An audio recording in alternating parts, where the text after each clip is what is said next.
Good afternoon, Gladys, from the lakeside city of Kisumu. It's a rather quiet day here. We were out in the streets earlier on, and there's barely people out there. Though it's a Sunday, but also the noise has died down from the campaign period, which ended last evening. But there's been a lot of calm around here. People are moving. A spot check by NTV has revealed that people are actually moving from one place to another.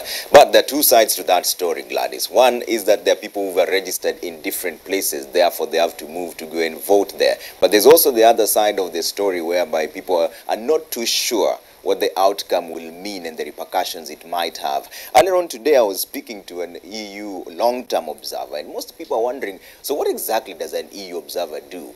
That is what I posed to him, and he gave me about 8 lines of what exactly they're supposed to do, and I'll just read some of them for you here. He mentioned that, and his name is Mats Mellin. He's a long-term observer right here in Kisumu. We met at the Lions High School. The interesting, before I give you the list of the things that the EU people are supposed to do, Lions High School itself is actually interesting because it's the tallying center and also a polling station at the same time for the Kisumu Central region. When we went there with the many observers there already to just making sure everything is going according to plan, there were returning officers as well as presiding officers. We spoke to a few of them, and that will be coming up in our comprehensive analysis later on. But back to my earlier briefing, the EU observer told me that they are here based on the invite by Kenya, and all they're supposed to do essentially is just to observe. I'll just read about 2 of the things they said that they're going to do. They want to observe the entire electoral process before, during, and after the polling. And they're saying that they would look at the legal framework, they look at the media, they look at the participants, they look at performance of every sector.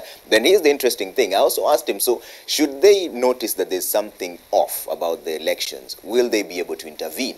And again, Mats Mellin was very categorical on that, saying that they will not intervene in any way. They are just here to observe. However, after the election is done, they will give a final comprehensive report 2 months after the elections with recommendations on what should be done to make better elections next time. And also, listen, Gladys, there's a lot of issues that are happening in Kisumu, and we're covering everything for you from the Nyanza region and the western region as well. Remember, this block is considered a NASA stronghold, and this time there are 539,000 registered voters according to the IEBC data of 2017. That compared to 386,000 voters in 2013. We'll be covering all that until the last ballot is cast and counted, Gladys.